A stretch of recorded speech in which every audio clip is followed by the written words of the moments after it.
ஔவையார் பாடினபடி வரப்புயர நீர் உயரும், நீர் உயர நெல் உயரும், நெல் உயர குடி உயரும்ன்ற வரிகள் கல்வியோட சக்தியை வெளிப்படுத்துது.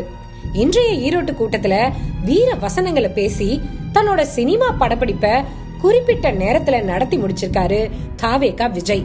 பொத்தாம் பொதுவா ஒரு கருத்தை சொன்னா தன்னை ஒரு அணில் குஞ்சுகளோட தலைவர்னு சொல்லிருவாங்கன்னு எல்லார்கிட்டையும் கைத்தட்ட பெறணும்ன்ற நப்பாசையிலையும் புதுச்சேரிக்கு ஒரு ரேஷன் கடை போல ஈரோட்டுல டிராப் அவுட்ட பத்தி உளறி கொண்டிருக்கிறார் விஜய்.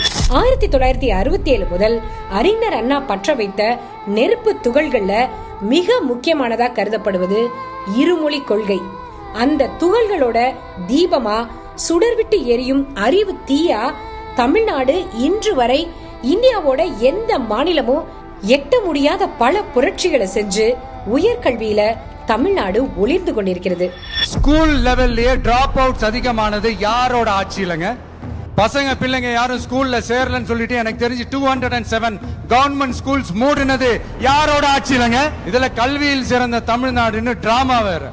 தமிழ்நாட்டுல மேல்நிலை பள்ளி தேர்வுல தேர்ச்சி பெறும் பாதிக்கும் மேற்பட்ட மாணவர்கள் கல்லூரிகள்ல சேர்றதுனால 2035 ஆண்டுக்குள் நாடு முழுவதும் அடைய வேண்டிய இலக்க நம்ம மாநிலம் ஏற்கனவே அடைந்துவிட்டது. கல்வியே மனிதனின் வாழ்க்கையை உயர்த்தும் அடிப்படை சக்தி என்பதை உணர்ந்து தொடர்ந்து கல்விக்கு தலைமைத்துவம் அளித்ததன் விளைவாக இன்றைய வளர்ச்சி சாத்தியமாகியுள்ளது. அகில இந்திய உயர்கல்வி ஆய்வு நிறுவனத்தின் அறிக்கையின்படி தமிழ்நாட்டுல உயர்கல்வியில சேரும் மாணவர்கள் 49% உள்ளனர்.